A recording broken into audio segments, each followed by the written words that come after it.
Hello friends, स्वागत है आप सभी का हमारे चैतव्य क्लासेस में। डेली के एमसीक्यूज क्लास में आज जो हम लोग बायोलॉजी के आनुवंशिकता चैप्टर्स के कुछ महत्वपूर्ण प्रश्न को देखेंगे। यहाँ से जो आपको प्रश्न है, आपको कई सारे एग्जाम्स में आपको देखने के मिलेंगे। अलग अलग प्रकार के जो एग्ज़ाम्स होते हैं उनमें कई ज़्यादा संभावना रहती है कि यहाँ से प्रश्न आपको दिया जाए। चलिए देखते हैं कि हम लोग आज का प्रश्न लगभग 10 से 15 क्वेश्चंस इस चैप्टर में जो महत्वपूर्ण है उसे हम लोगों ने डाला है। चलिए उसे कर लेते हैं। पहला है, वर्तमान आनुवंशिक विज्ञान का जनक कौन है? जो वर्तमान में जो आनुवंशिक विज्ञान है इसके जो जनक है किसे माना जाता है? ग्रेगर जॉन मेंडल, बी है ह्यूगो ड्यूबरिज, सी है चार्ल्स डार्विन और डी है थॉमस हंट मॉर्गन। इसका जो आंसर होगा Gregor John Mendel. Gregor John Mendel के बारे में जान लेते हैं। ये एक जो थे पादरी थे, ये ऑस्ट्रेलिया में पादरी थे। ये जो इन्हें आनुवंशिकता का पिता के नाम से जाना जाता है। ये जो थे फ्रेंड्स, मटर के पौधों में 7 अलग अलग लक्षणों को विभिन्न प्रकार की वंशगति के लिए इनको जाना जाता है। इन्होंने लगभग 7 अलग अलग लक्षणों को उन्होंने मटर के पौधे में देखा था। चलिए आगे देखते हैं। दूसरा क्या है? दूसरा नंबर क्वेश्चन है, आनुवंशिकता के जनक के रूप में विख्यात वैज्ञानिक है। तभी जस्ट हम लोग देखिए, आनुवंशिकता के जनक के रूप में फादर ऑफ आनुवंशिकता, यानी कि आनुवंशिकता के जनक किसे जाना जाता है? जॉनसन, जी जे मेंडल, ए.बी. मोरिसन और मॉर्गन। इसका क्या होगा? जी.जे. मेंडल। क्या होगा? जी.जे. मेंडल। बी नंबर आंसर बिल्कुल सही है। चलिए वहीं देखते हैं 3 नंबर क्वेश्चन क्या कहता है। 3 नंबर कहता है कि मेंडल ने अपने चिर प्रतिष्ठित वंशगति नियमों को प्रतिपादित करने में जिस जीवधारी का उपयोग किया था वह है। मेंडल ने किस चीज़ पे वंशगति का, आनुवंशिकता का पता लगाने के लिए किसके साथ प्रयोग किया था?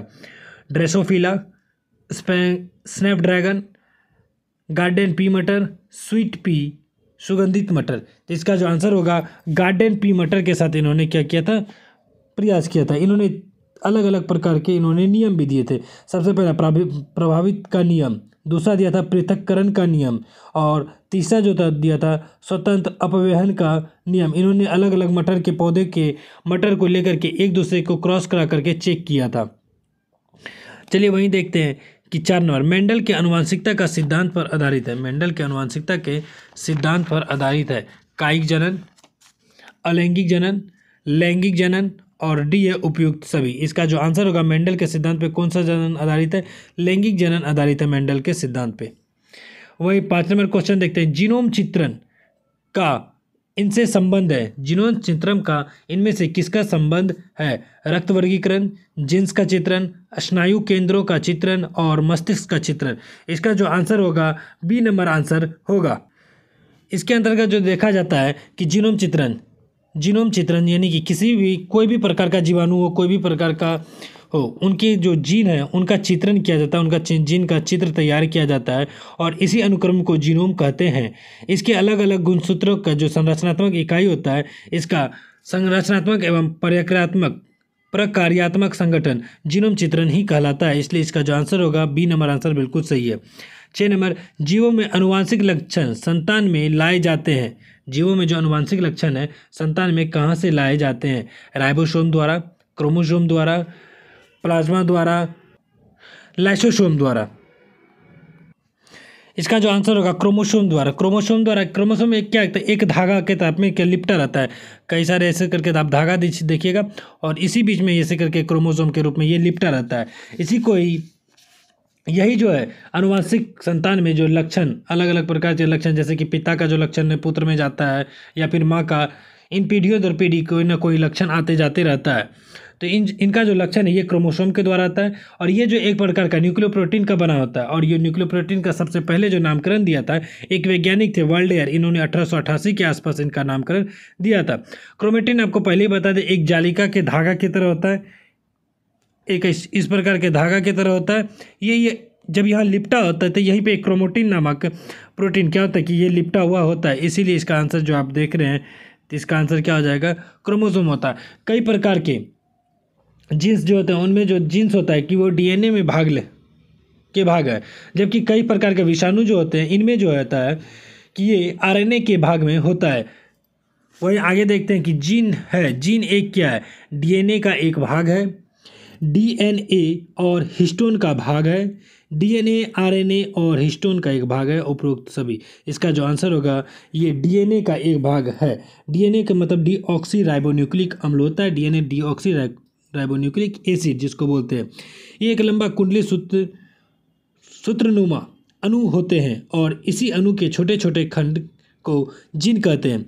सामान्यतः एक जीन में डीएनए अणु के लगभग 5000 से 1,00,000 जोड़ी न्यूक्लियोटाइड एकलक अणु होते हैं। 5000 से 1000 के अधिक न्यूक्लियोटाइड अणु होते हैं, इसलिए इसका आंसर क्या होगा, डीएनए इसका आंसर सही होगा।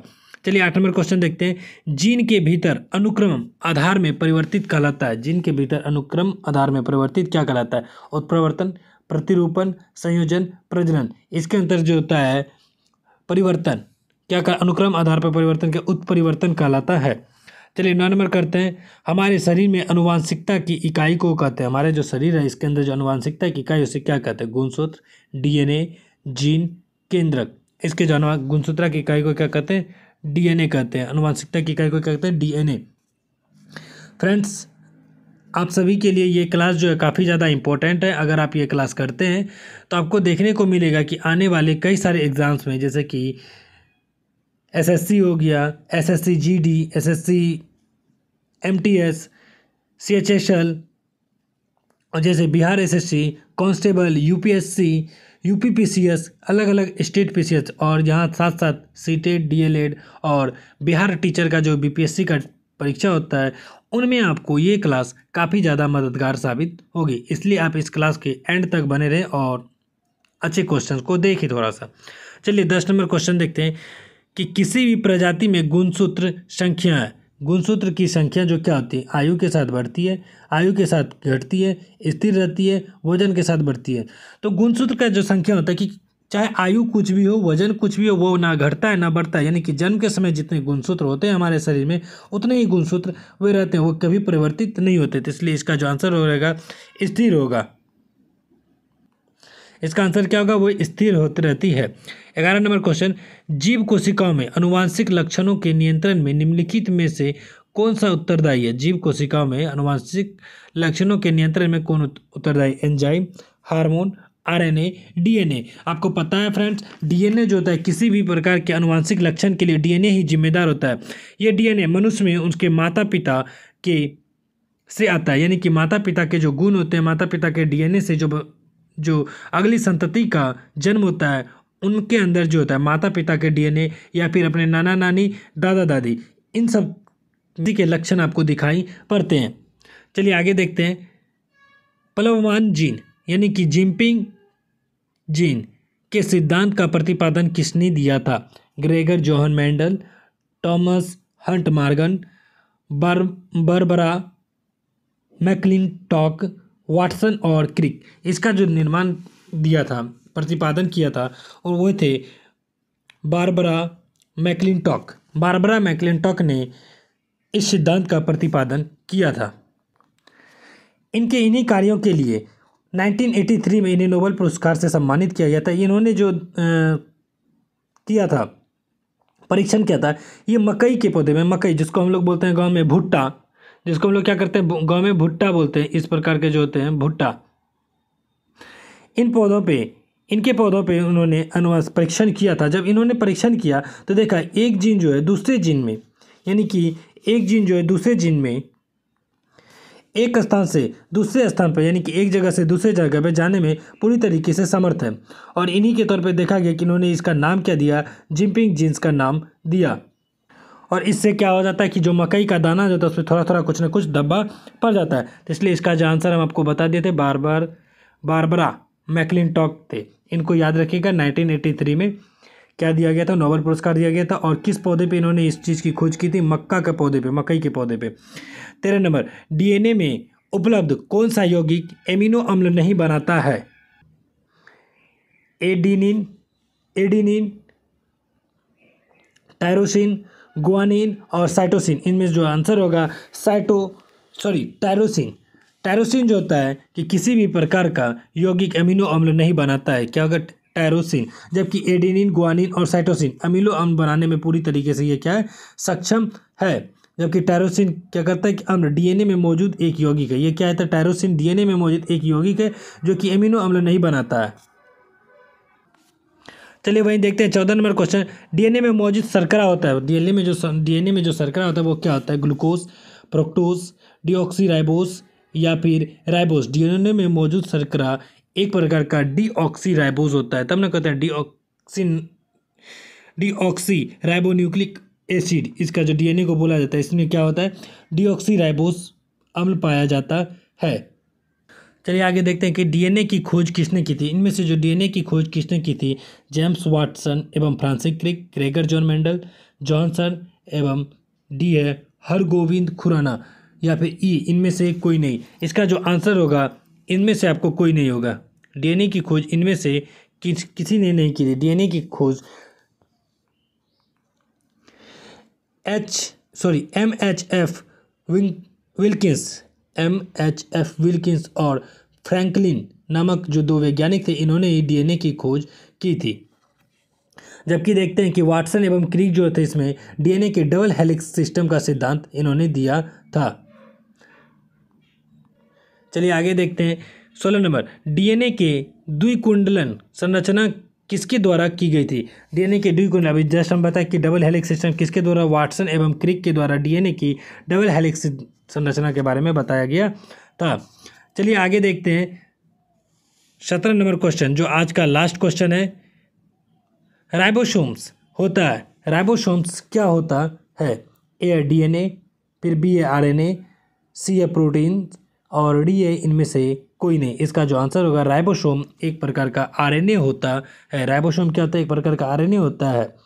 ये आरएनए के इस उत्प्रेरक गुण की खोज के लिए इसके किसे जाना जाता है, थॉमस आर कोच तथा सिडनी अल्टमॉन को वर्ष 1989 में नोबेल पुरस्कार से सम्मानित किया गया था। यानी कि राइबोसोम की खोज किसने की थी, राइबोन्यूक्लिक एसिड एंजाइम इसको बोला जाता है। इसकी खोज किसने की थी, थॉमसन आर कोच और सिडनी ऑल्टमन नामक दो वैज्ञानिक थे, इन्होंने ही की थी। इसी के लिए इन्हें 1989 में नोबेल पुरस्कार से सम्मानित किया गया।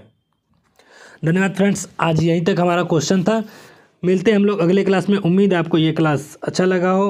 आप इसे अगले क्लास में यानी कि अपने दोस्तों में ज़रूर इसे शेयर कर दें। धन्यवाद।